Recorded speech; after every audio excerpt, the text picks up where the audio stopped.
guys, CreamCrazy here. Welcome to my Night of Champions 2013 results and opinions video.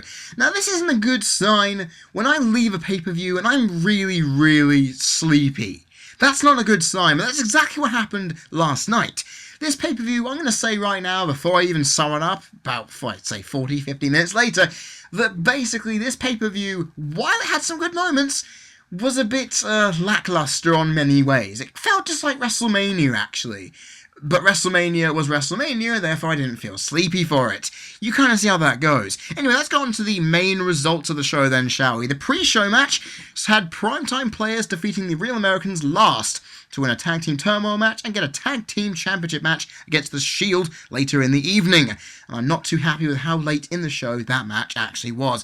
3MB were eliminated first, Tons of Funk then followed with the Usos and then the Real Americans going last, and that was that. Primetime players getting their shot.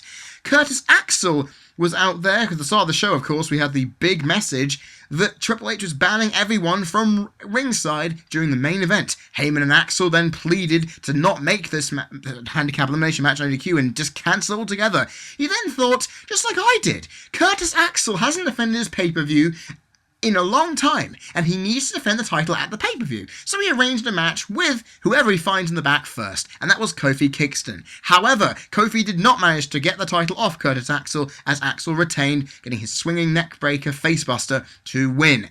AJ Lee defeated Natalya, Naomi, and Brie Bella to retain the Divas Championship in a fatal 4-way match, with a Black Widow submission move on Natalya, getting the victory. And I'll tell you now, I was not the only one who was angry by the fact that Natalya was used in the finish.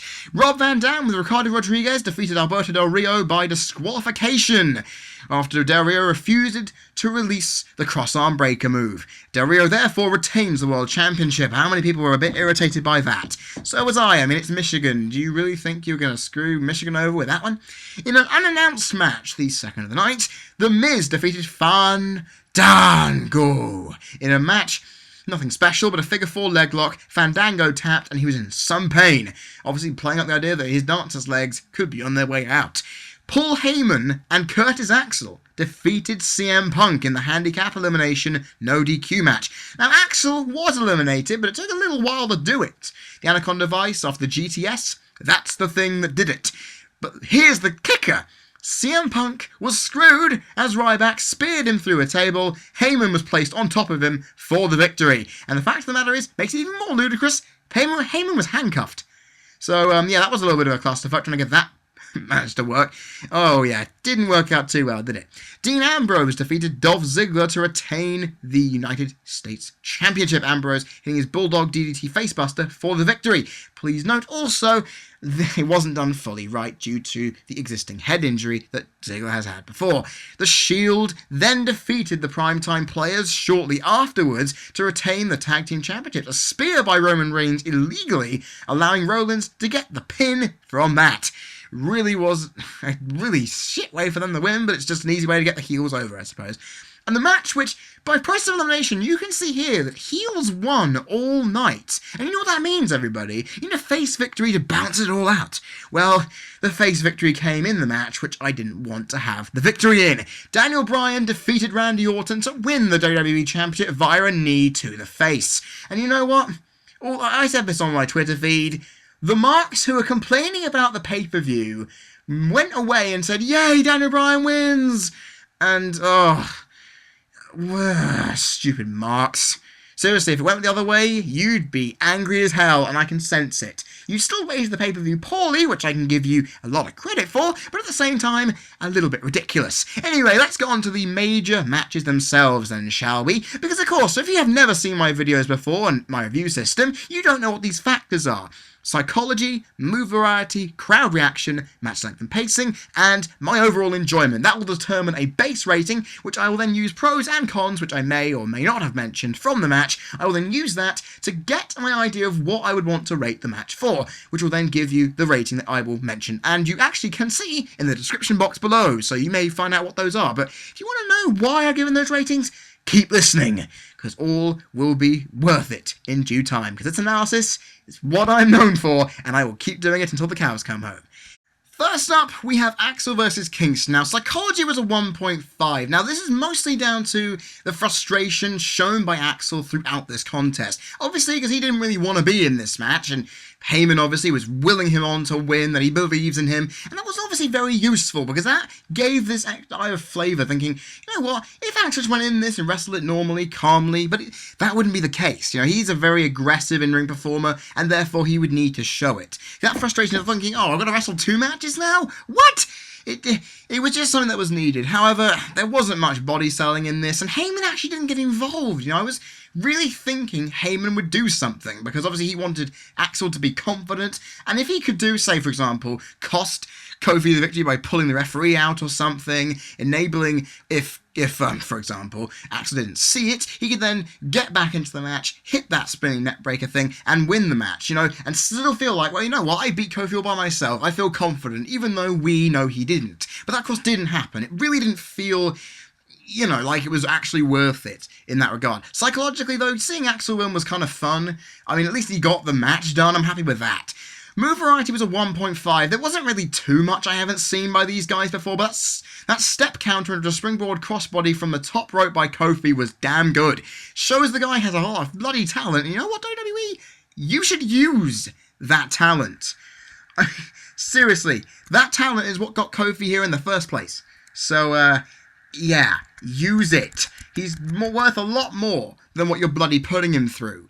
And I'm trying to think what else. There was a nice drop kick to Kofi off a springboard by Axel. The one thing I like about Axel is, even though he's very ground-based, very methodical in his aggression and his very physical style of submission and ground-based moves, it's good to see that he's got some aerial skill as well. I do like seeing that. But again, we mostly only really see drop kicks. Not also, one other move I'd like to mention, which probably might give it to like a 1.75 if I even had a rating like that, it would be the one-handed roll-up. I liked that by Kofi. It was pretty nice. And there was a nice clothesline in there too, which I think was a right hand. But, you know, I'm going to give move variety a 2. It's that one-handed whack, which hit Kofi right upside the face. I'm literally going to give that a, well, I'm going to retype my notes. I'm going to give that a 2. It was a decent match for that regard, but it could have been a lot better. Crowd reaction, a 1. Now, this is really irritating for me, because, okay, this match was, and I will get to this in the match like the pacing, not the fastest match ever. And with Kofi Kingston in there, you kind of expect something more. Unfortunately, there wasn't. And the crowd, because it was unannounced, because it wasn't done before, it wasn't hyped, they weren't really interested. And in all fairness, they always chant boring around Axel, so anything's possible there. It just really didn't hit them at the start of the show. They really weren't enthused by it at all. Match length and pacing was a 1.5, and this is one of the main problems of this matchup.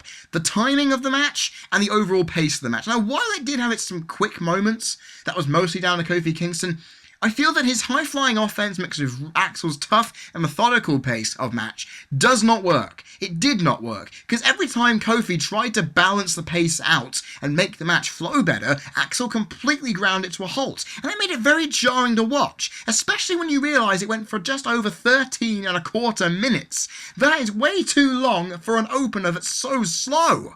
I mean, the opening match is supposed to enthrall the fans, thinking, yeah, we started watching now. But this didn't do that for me. I know sometimes mixing people with different styles of moves and different styles of agility is good. It could make for some interesting psychology measures and moves and various match length and pacing good points. But unfortunately, in this case, it never actually got there for me. It felt sluggish, and it just didn't feel like a proper opener for me. Like I said, it was too long. And I know why Axel needed the win to show that he's champion, but like I've said, for an opener that was slow-paced, it just was not worth it in the slightest. It gets it for Kofi's trying to match the pace and try and make it a bit better. He tried, but that's all I'm going to say. It was a little plus, but that was all I'm going to give it for. And my enjoyment, a 1. You know, I really did try and get into this, but, you know, like I said, because the match was so slow, because the match was so sluggish, and because it's how I often see matches. If they're fast, and they're flowing well, and they're not jarring and sluggish, I can enjoy a match through and through.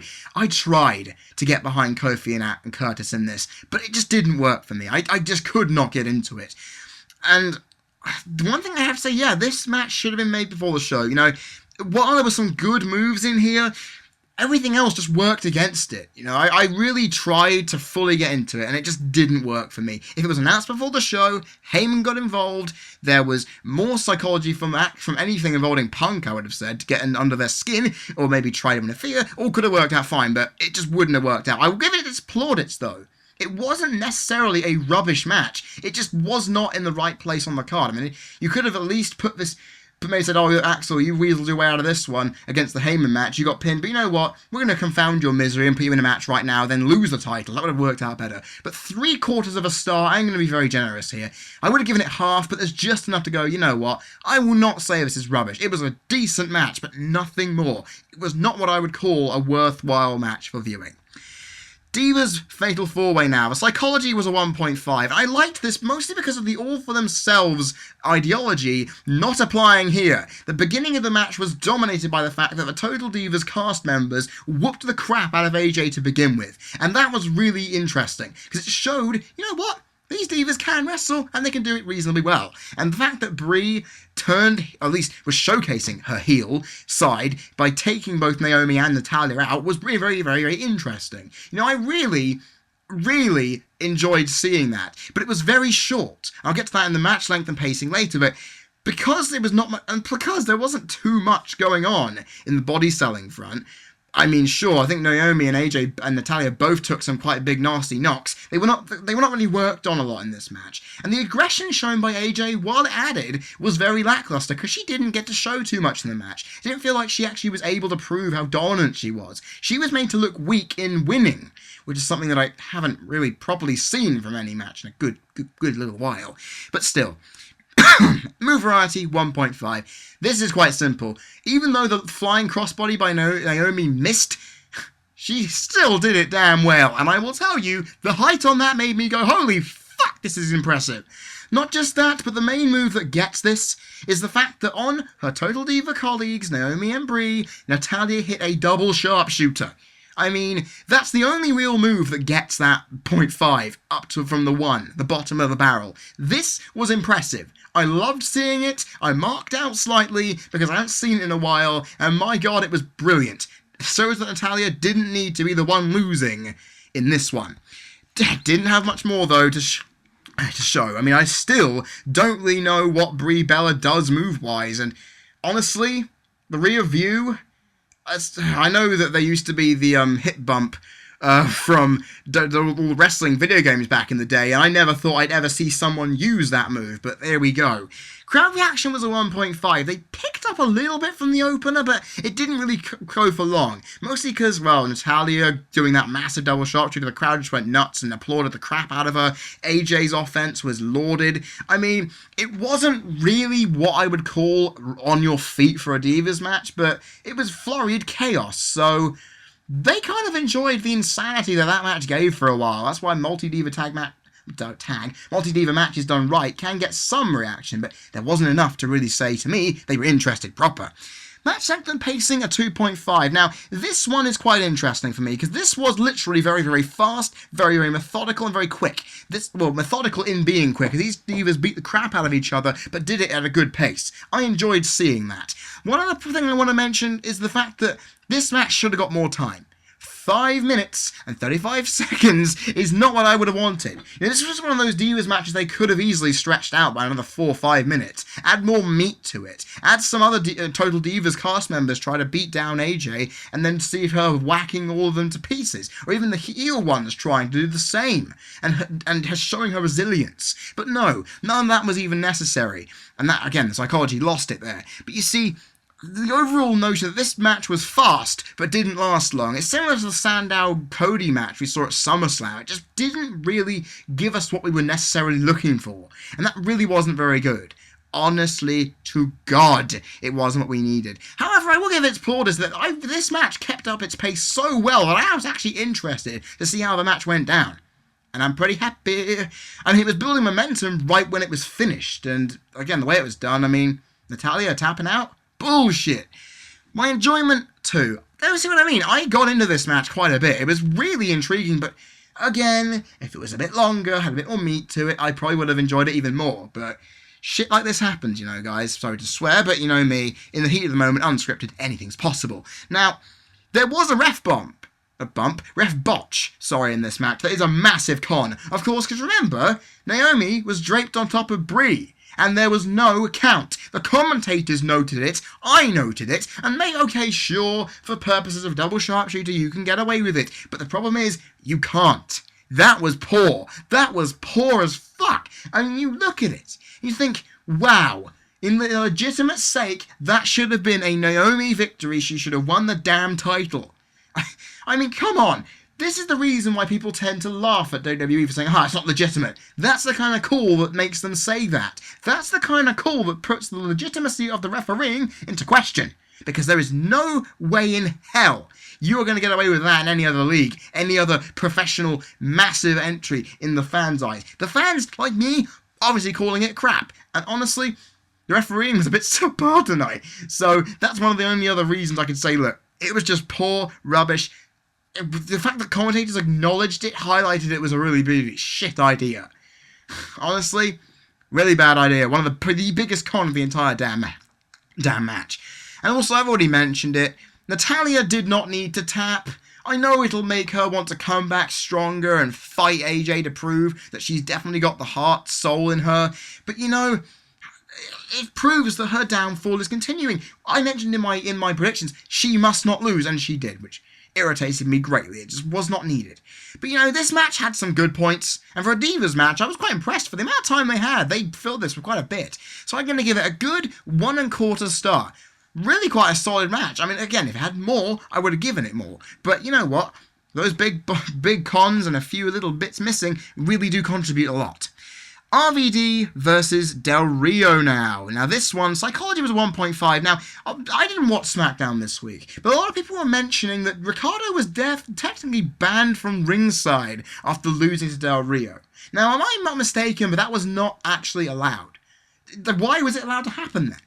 Doesn't make sense. I also don't like the fact that Del Rio, known for targeting the arm, and whoever is having the arm targeted on sells it damn well. Why that didn't happen is amazing to me. I do not know why that happens. But the reason why the Psychology gets a little bit, is the aggression, the physicality. This feud has not gone on for very long, but because of what Ricardo has done, aligning himself with RVD, a very popular wrestler, has made to look Del Rio look a bit like an ass. You know what? This hatred is very real. To me, it looks that way. It comes across that way. That these two are not very happy with each other. They want to kick each other's asses, and it showed. And I love that. Not to mention the fact that because of the ending, I mean, that's the one positive at the ending happens, is that you've got a cross arm breaker held in, he keeps it in, doesn't let go, and keeps the title because he knows it can do that.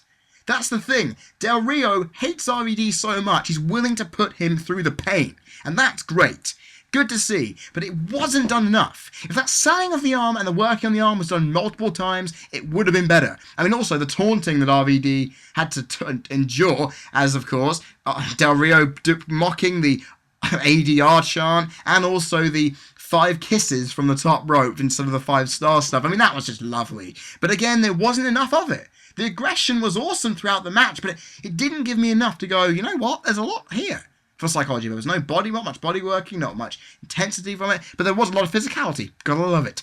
Move variety, 1.5. There wasn't too much in this that I had not seen before from any of these guys, but you know, there is, like I keep saying, one nice little thing. The windmill leg drop to Del Rio on the barricade. That was lovely to see. I mean, who wouldn't like to see that? But again, it was the one extreme moment in this match that really got me going, damn, Rob Van Dam, but you know what I mean. It shows that he's still got what it takes, but you know, that was the one moment I thought, there's a move difference. Cool. But, you know, we could have seen more, but it was substantial enough to allow the rating to be elevated. Crowd reaction was a 2.5. And that was really annoying for me. You know why? Because honestly, it's Michigan. The crowd sounded very muted coming across on television. And for a person who's from your state, that's really quite poor. I am not lying here. That is poor. And it just really annoyed me. I just kept thinking, come on, this is a hometown guy. They hyped it up before the show.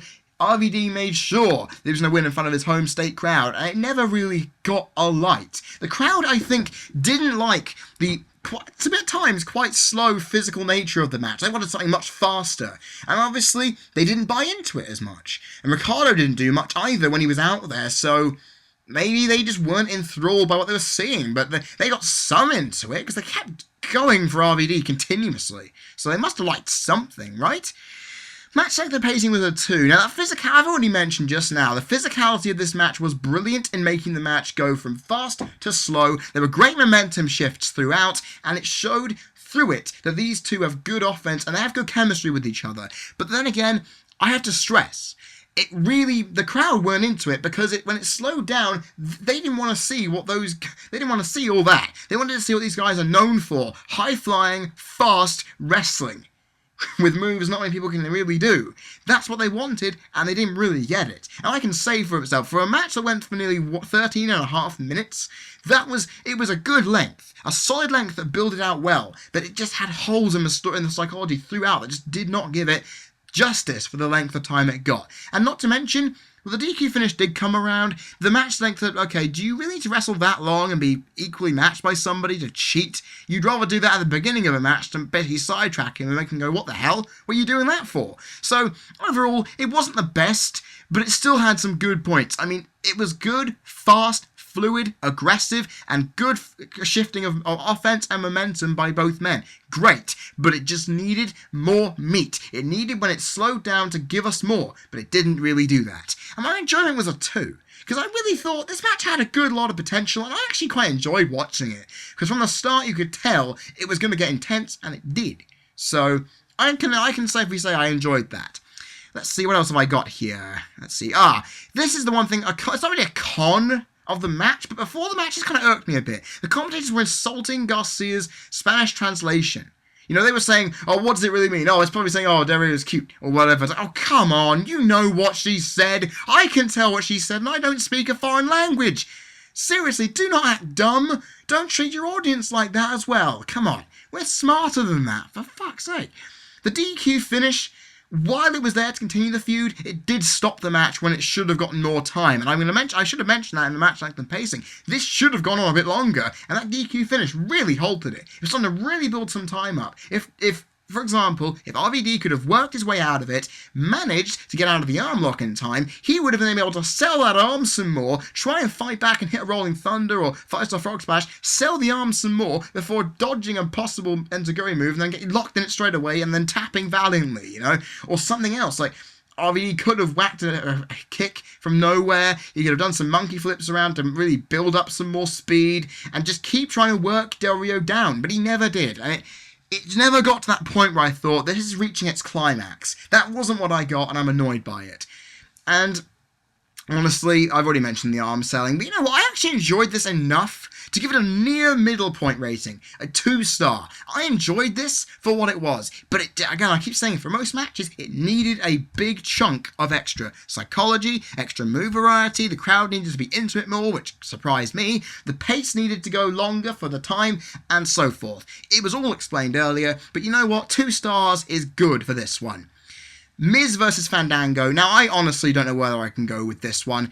This matchup for psychology got a 1.5. Now, it's mostly because Summer Rae got involved, which was good. She's a valet who isn't just for eye candy. I enjoyed that.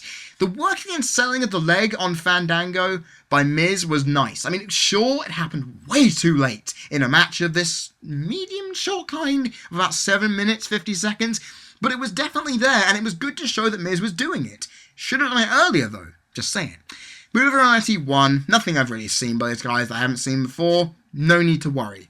Crowd reaction 1. This match was out of nowhere. They didn't care. Neither did I. Match length and pacing 1. This was sluggish. Okay, the time I can say I've given it a decent amount of time, but the pace. It was slow. They kept taunting to each other repeatedly. It didn't really give me a feeling that these two are really going at full tank. They knew this match wasn't announced before the show. They didn't really put as much energy in as they could to make it be better. And that irritated me. It was slow, it was sluggish, and it really looked poor. But you know, that's what you get when you put a match on the card that we haven't prepped for, and neither have they. So, Honestly, guys, WWE Creative, you messed up back there. And the enjoyment factor was a 1. I really don't know where to go with this, because this match wasn't really important to me. I wanted to see Miz vs Fandango, but I would have liked to have known about it first. If you told us on SmackDown it was going to happen, I would have been pleased. It's been built up on weeks of programming since SummerSlam. Why not use it?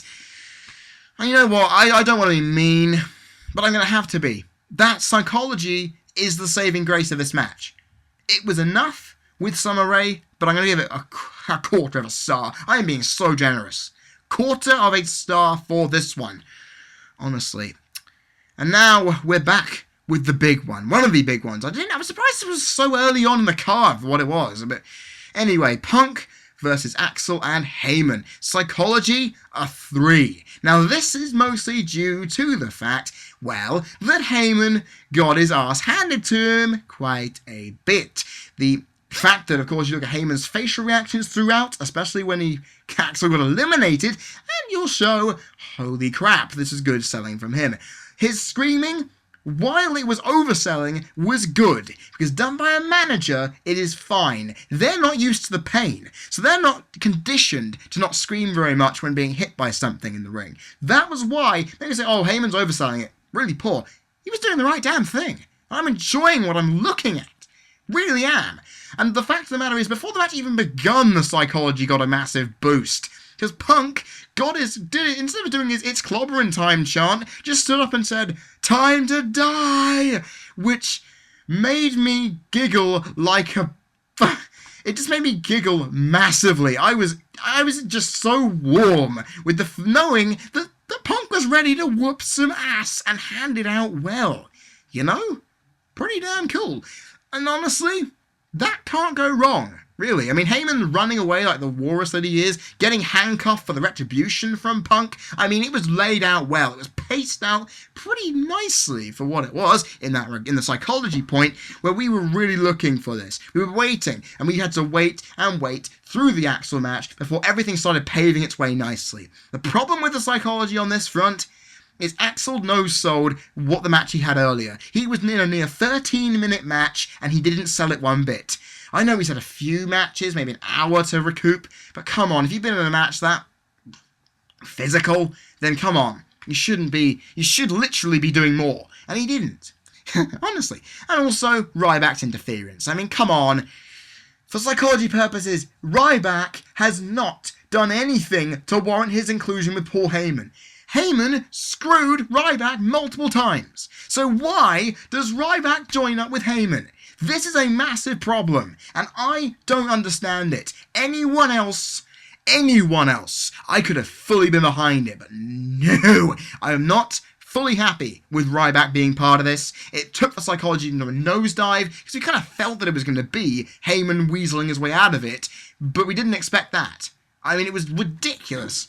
Ridiculous, everybody. Move variety was a 2. Now, let me just take a look at a few here. The Russian leg sweep with the kendo sticks, pretty damn nice. Can't go wrong with that at all. Honestly, that was the one major move that I enjoyed from this. And I don't know why I've made this more, but maybe because I continuously see weapon shots on Heyman's back all the time. It's pretty nice to see. Table spot was nice and climactic to end the match on a surprising note. I also find that Axel's usage of drop kicks again really helps him. He should do more aerial stuff, because sure, he may be built quite nicely as a physical specimen, but he needs to show that he can move a bit faster. I mean, whenever he shows it, it shows that he's a better wrestler for it. So when he does his massive clotheslines on Punk, that's also good, because he needs to showcase his agility more, and if he shows it more, we'll be more happy. I mean, overall, it was spaced out, balanced across the whole match, but it was a good move variety for what it could have been. Crowd reaction was a 3. The crowd, I'm going to rip on them all night, and I was ripping on them all night. The crowd reaction was really muted.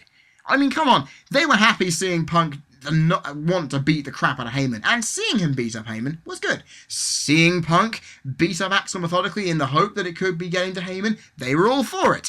When Ryback came in, crowd went silent and booed him. I mean, honestly, the crowd at times were really on top of things, and CM Punk got a bigger pop than everyone else in the building at that point. He got a massive pop. In fact, he actually got a bigger pop than Daniel Bryan, which says something, even though he won the damn title.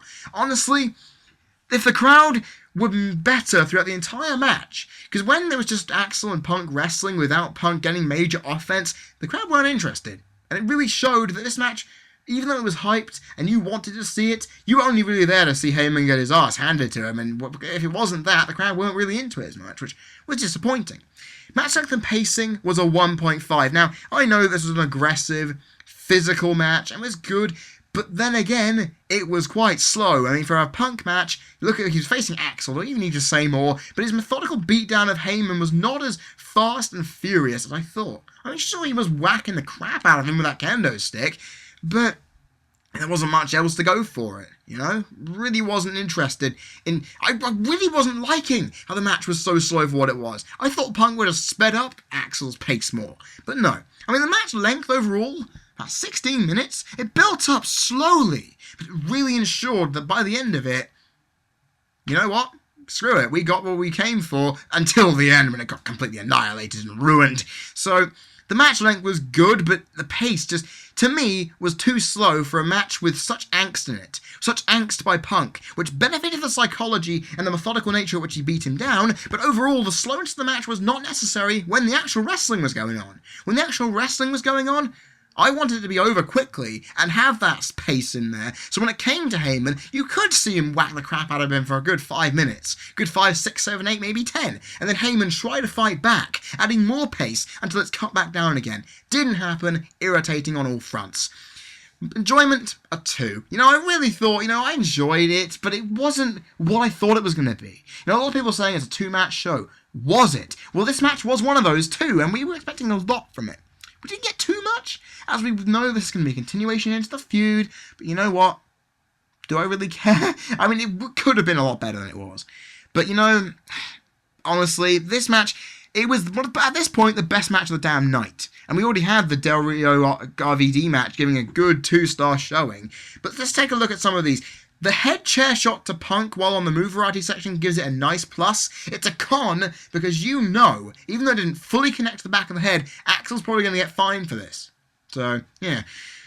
Honestly, I think I've already mentioned all the stuff I need to, pros and con-wise, and honestly, the match was good, but it didn't elevate itself to be as big as we want it to be. This was more a stepping stone in the feud, and it didn't really showcase itself as being that. It was hyped as being a feud ender, and became anticlimactic in the process. So you know what? It takes a few marks down for that. I mean, 2.25 star. That is the most I want to give this. The most. If I had to give it any more, I think I'm being a bit too generous. In fact, so generous, in fact, I think I might be going insane. But you never know. So you know what? I'll give it that. 2.25. Okay, Ambrose Ziggler now. Psychology was a 1.5. Now, the aggression by Ziggler was needed. It was not very much of it, but it still gave his idea that, you know what? You put me through a bit of hell, Ambrose. Do I need to say much more? It was good for it. And honestly, when you look at these guys, I mean, look at Ambrose, look at him going, I'm so cocky and up my own ass, you can't beat me. Want to dance? Whack in the face. That's the cool thing about Ambrose. He's so full of himself as a gimmick that he knows he feels untouchable. And I came across with that. His slow, creepy movements and mannerisms across the ring and doing these moves highlights he's a bit nuts. And you know what? Ziggler got overwhelmed by it psychologically, and he knew he couldn't do it. The head injury still playing problems. I know it obviously isn't played up a lot, but look at how the bloody finisher was hit. That's one problem.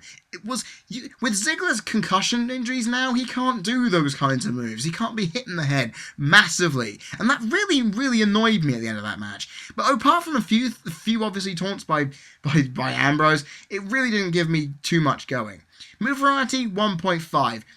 Honestly, there wasn't too much that I really enjoyed from these guys. Apart from the X Factor from the top rope by Ziggler, the crowd got woken the fuck up by that one. And not to mention the fact that I will say this all the time, I never get sick of seeing a double underhook superplex by Ambrose. But then again, of course, the X Factor from the top was the move that made this match, because it was unexpected, it was shocking, and the crowd woke up. So, yay! Crowd reaction, 1.5. They liked seeing Ziggler in here, but they were not really into it a lot. Sure, they got woken the fuck up by that move, but there wasn't any intrigue, because they had that overbearing feeling in their mind that Ziggler hasn't got a chance. And that's basically it. He didn't have a chance, and it came across as that. So, they really thought, you know what, I'm not really getting into this. I know Ambrose is going to win. The dominance is needed. So, Yeah, all for it. Match length and pacing, 3. Now, this is good. Momentum shifts, offense, it flowed off these guys well. Moves were hit crisply and perfectly, and it worked. It worked. The momentum shifts were nice, move-wise they were good, fluid transitions all the way through. This was a quick but methodical and very physical encounter, and it worked. Because these guys have good chemistry in the ring, and I want to see more, in a better environment. Now, I know this got nearly 10 minutes, but for what little they showed, the work rate and the pacing of it all really gave it a little bit of meat. You know, I like the fact these two are my heavyweight to heavyweights, and they went all hell leather for it in the time they had. And it showed. You know, if they had more psychology to this, more move variety, and better crowd reaction, this could have got a lot higher rating. And you know what? Because of that match length and pacing, I got a 2 out of it in my enjoyment. You know, it was just the right length, but it didn't have enough meat. And I thought, you know what? For what it is, this match may feel a bit lackluster and a bit sloppy, but in terms of how it perceives across on television, for everything else minus the fluidity of the pace, but that pace was bloody nice. And you know what? That pace and the combination of my own enjoyment along with a little bit of crowd reaction, a little bit of move variety from that massive top rope move, and a little bit of angsty psychology gives me the opportunity to say, you know what? Well-rounded. This wasn't that bad as a match for what I think it might be. You know, it's a 1-star match, but honestly, I expected to get more than this. But at the same time, I'm confident that if I see another match between these two, I'm going to get a lot of worth for my money. Because this is the thing. This is the first in many matches we're going to see between Ziggler and Ambrose. I'm telling you, I want to see more, damn it. Because this is a good start. You know, the pacing of these guys and the fluidity of their work rate and the moves they've done was great. But they need more. Give me more of it, and I'm sure this match will go higher and higher in the ratings book as far as I go. Now, primetime players versus the Shield. Now, I gave this a lot over across the board. Psychology wasn't really there. The Shield didn't really give 2 fucks. Move variety, nothing really happened minus that sit-out powerbomb by Titus O'Neil, but we already know he does that as a finisher anyway. Crowd reaction, they weren't really into it at all.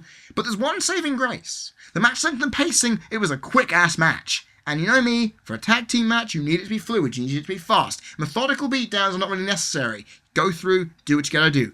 My enjoyment, a 1, you know.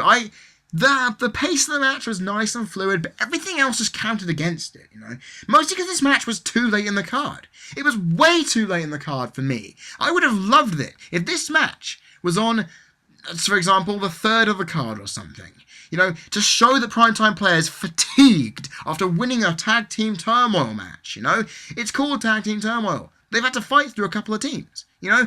They've been through a match already at a high-octane speed in a small time frame to win a championship opportunity. Same thing had a problem with Curtis Axel earlier.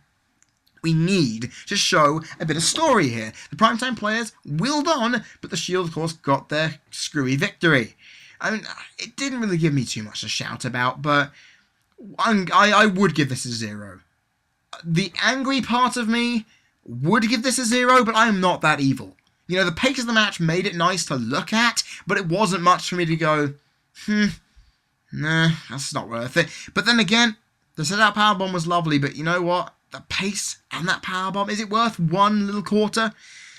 I'm going to kick myself for this, but a 1/4 star, I'm going for it, you know. I don't want to see this as a negative, but this is around the time after the Punk Heyman match, that's where I started to go, ugh, and start to feel drowsy and very tired and distracted. Because across the whole night, I wasn't feeling it.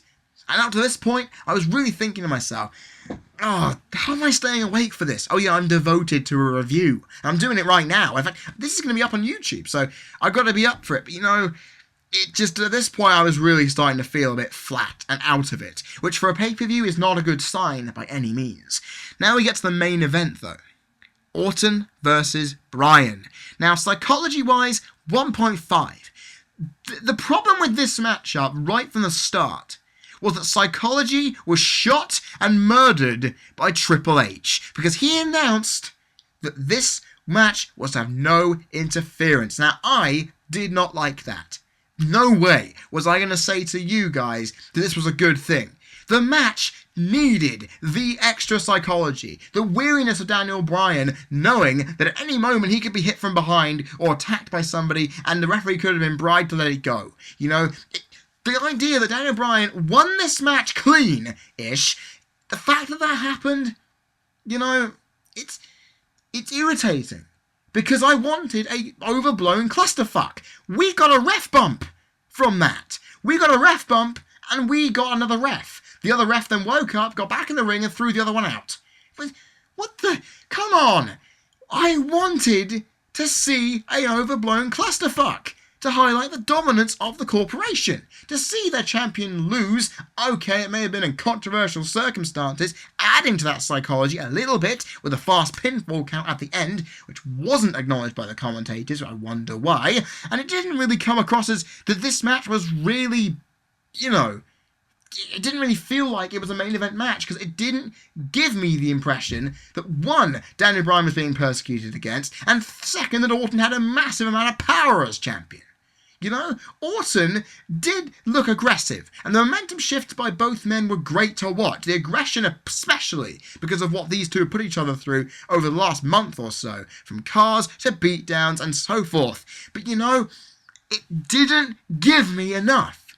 And I really don't want to say that about a match which we have been hyping for a little while, but that's it. Triple H shot the match in the foot before it even began, and that's really bad. I'm sorry, but it gets a little bit of touch of psychology, but nothing more.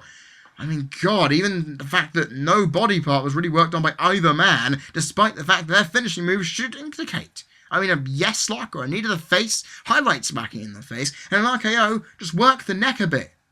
Work the back a bit even. Work the chest a bit. Something. But there was nothing. Move variety 1.5. Now this, I don't know where I got the 1.5 from. Trust me, I'm kind of wondering that myself. Because there wasn't much that I have not seen before from Bryan, including the spider suplex tactic. He did that from last time round. Don't know where I got this from. I really don't. Probably because the fans were knowing tons when the punch was done by Orton. And I don't know.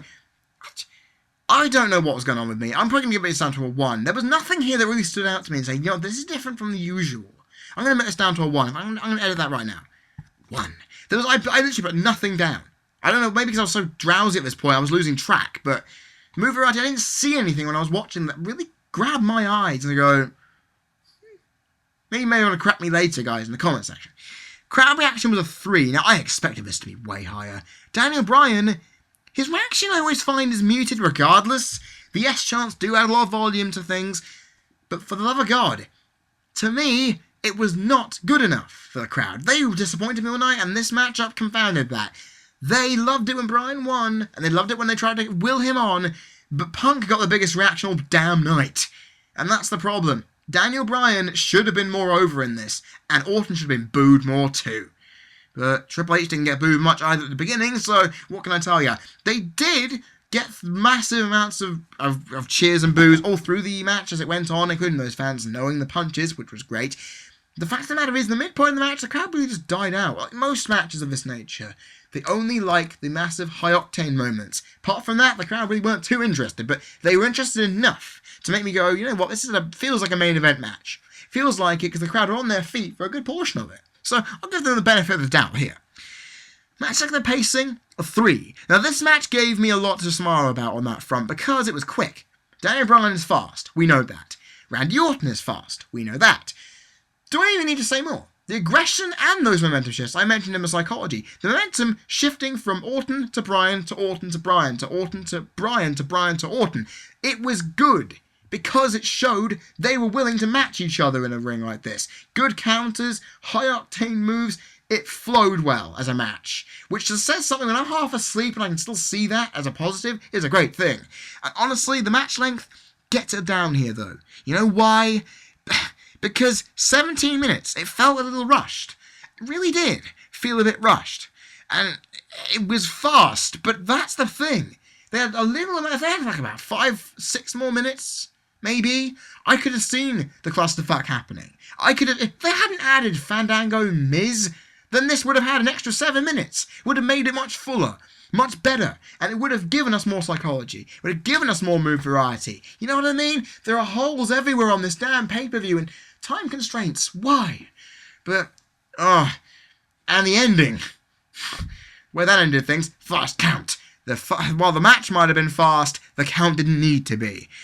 My enjoyment was a 2. You know, I was going into this expecting a lot from it, and I got meh. I didn't get what I wanted from this match. Thank you, Triple H, for making this match a bit of an anticlimactic thing for me, and the marks after the show didn't help either, but because I didn't want to see Bryan winning. I don't know where this is going to go tonight on Raw. I don't know what we're going to see. You know, I don't know whether we're going to see Daniel Bryan be stripped of the championship. I don't know whether we're going to see the championship be put on the line in a championship scramble match. I don't know what's going to happen, guys. And that's the problem I have with this. This match should have been a way of solidifying Orton as the figure of power in this. And Triple H even more so, and allowing Bryan to want to fight back. But we didn't see that. Bryan was made to look like a punk-ass bitch for 3 straight weeks, and 1 week he fights back. He then suddenly has the power in his hands. To me, that doesn't relay well. And that's why my enjoyment of that was a bit down. Because I didn't want to see Bryan look strong until right at the end. True, he looked strong at the end, but not in that regard. I wanted Orton to overpower him. Allow Bryan to build the underdog spirit and then have it swept from under it. That never came to pass. You realize how annoying that was for me. And seeing the marks go mental at the end of the pay-per-view, I've already mentioned already. Come on. If it went the other way, you would be angry as fuck. You know why? Because you only wanted Bryan to win. And that's the other problem. The major con of that is because the Bryan won, because he was the only heel that didn't win. Randy Orton was the only one. And I know having heels win every match on a pay-per-view is something we've not seen in many years, and I predicted it would happen, but come on. And overall, guys, you know, this match, the crowd reaction was solid, the match length and pacing was good, my enjoyment had it, but everything else, it got shot before it really had a chance to really mature. And I'm going to tell you, 1 3/4. It was good, but not good enough for me. I'm sorry, guys. You may be saying, oh, it's about 2, maybe 3 on a good day, but that lack of psychology and move variety just did nothing for me. It just made me say, wow, this is the first match in a major feud, therefore it has to start out like a small fry, and then we build on to the bigger ones later. Hoping that is the case, folks, because Battleground's not too far away now, so we may have to be careful on that one. Okay, guys, on to my final thoughts. Now, this entire pay-per-view perplexes me. Because this match card wasn't that good to begin with. They didn't do anything to make it stand out to us. We got predictable results throughout the night. We got an RVD loss win, which wasn't necessary. We got a Daniel Bryan win, which wasn't necessary either. We got Triple H shooting that match in the foot by removing all psychological element. We saw matches put too late in the card to really make of any worth, aka Ambrose, Ziggler and the Primetime Players Shield match. We had the Divas match that was too short. Do we even need to go on? The pacing of the pay-per-view and the way it looked on TV with the crowd really bothered me. You know, I was looking at the pay-per-view going, there isn't much I can stand out to. There's nothing I can say has really enthralled me last night, and that really is annoying for me, because that's exactly why WrestleMania made me feel. It made me feel like they weren't giving me everything. They were running on a half tank, or even a quarter tank. Okay, for WrestleMania, I ripped into it for the same problem, but this is a B show, or even a low A show. Night of Champions is seen as a major turning point in the year, and we didn't really, okay, the only thing we got was a massive turning point, was seeing Bryan win by a fluke, and seeing Ryback somehow be the new Paul Heyman guy.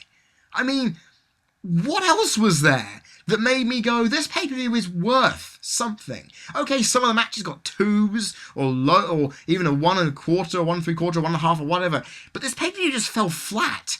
When even though the matches were solid, this pay-per-view just didn't do it for me. And I'm really disappointed, because I wanted a lot better. You know, I was coming into this not that hyped up, but I wanted more than I got. Many people I was with, and I was talking to Nichiko 30 a lot last night, and she was agreeing with me saying it was very sluggish. The crowd weren't into it a lot, which disappointed both of us. The match results were going ways which were so predictable for many, and it just wasn't a very nice night to watch the product. I mean, the product has gone up so far since WrestleMania's low point, it feels like, oh, The fans are already knowing what's going on in this storyline. Let's just throw them a few little curveballs, see how they feel. Yeah, but sometimes a curveball has a negativity. I mean, come on, Bryan winning, unless that has a massive negative tonight on Raw, where he gets stripped of the title, and therefore it should be interesting to see where they go from here, to push him down some more, after he's on a night of high again. But you know, it ended the night on an anticlimactic feel for me. It confounded the point where, wow, WWE, for the first time ever, are trying to please some of the smarks by making Bryan win, by making all the heels win. But for progression of a lot of these, it just did not work. Punk needed a win. Natalya needed a win. I would have even said Kofi needed a win if I really wanted to be desperate. I would have even been happy seeing the primetime players get a win. But because the heels won, this is the reason why casual fans need faces to be victorious. And, okay, I wanted to see the heels get dominance because a lot of them are champions, but in retrospect, that was a very big negative. Because it meant that the energy of the pay-per-view was being sucked out match by match. And that was awful. Just poor. But you know what, even with those negatives, it wasn't a really, really, really bad show. You know, the matches were solid in their regard, they were decent to watch, I enjoyed a few of them, you know, but the atmosphere just wasn't there. But I have to give this pay-per-view its plaudits for putting on some good-ish matches. But there wasn't anything that screamed out at me, and you know what, that's what WrestleMania gave me. But this one didn't have a 0 on the card, but the atmosphere of WrestleMania is making what it is, but this just didn't feel like it was worth it. But it had some good points, but you know what? I'm going to be so generous here. I'm going to give this the same ranking I gave WrestleMania, a 3.5 out of 10. I actually said to Nature Girl, if I give this match, this pay-per-view even, lower than WrestleMania, it's going to be the worst pay-per-view of the year. It's going to be really poor. It's not going to be showing that, at the moment, it would have been probably gone down that far. But you know, looking at it, it's just as bad as WrestleMania, but the atmosphere made it worse. If the atmosphere was better and the crowd were hotter and the results were a little bit turned around, this pay-per-view wouldn't have seemed so bad in that regard. But that's what makes it equal with Mania. It didn't feel like WWE were giving us all they could. And to see us go from SummerSlam, a 7.75 to a 3.5, I hope that Battleground and Hell in a Cell next month both do their bit. Because this is just not good enough for me. You know, I don't want to sit at a pay-per-view and be dull. I don't want to sit at this pay-per-view, look at Twitter, look at Facebook, look at DeviantArt and the news while I'm trying to review. If the pay-per-view isn't enthralling enough on that regard, it makes it pointless to watch. And if they can improve it, I'll be happy. But yeah, 3.5, guys. I didn't want to be that cruel or even that lenient, because I could have given it worse. But honestly, that's how far it goes. Anyway, that's my review out of the way, guys. I hope you've enjoyed this as much as I have, because honestly, I do like doing this analysis for you, but if pay-per-view does produce quality which isn't the best, it really becomes difficult. But that's what we all feel like as a fan. If you liked hearing what you've heard, go click the like button down there and click the subscribe button, because all's good. Because all the support is loved. Thank you guys for watching my videos. But I have to make an announcement quickly, though. Make an announcement here, because this is important for you. My university house, which I'm moving to on Thursday, has no internet at the moment. Therefore, I am not going to be able to upload content for a while. Give me a couple of weeks. I don't think I'm going to be able to upload any content. So, if you don't see any videos from me, keep an eye out on my Facebook, an eye out on my Twitter, an eye out on my last Blogspot post on Thursday, and you'll be able to hear about it, because you'll be able to be reminded of it also. So, note that. If you do not see any content from me for a week or two, or maybe a little bit more than that, depending on how the internet goes, if you don't even see a review of Battleground from me, because or predictions video, I haven't got the internet by then, I'm just telling you guys, that's why, okay? I may not be online after Thursday for a good while, so please be aware of that. But if you do still want to keep an eye on my things, go to my social media links. Go to Twitter, go to Skype, go to my blog, and go to my Facebook page. Because again, you keep up with all this stuff, you'll be made aware, and it's all good.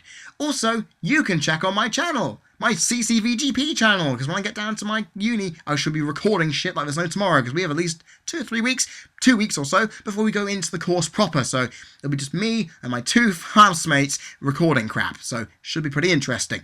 Also, guys, honestly, it's going to be useful, because I may not have the content now, but it will be there soon. I will try my hardest to get this content to you in an absence from the internet.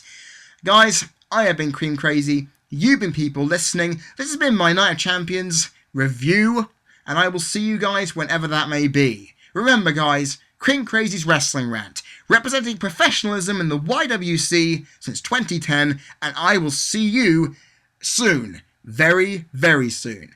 Cheers!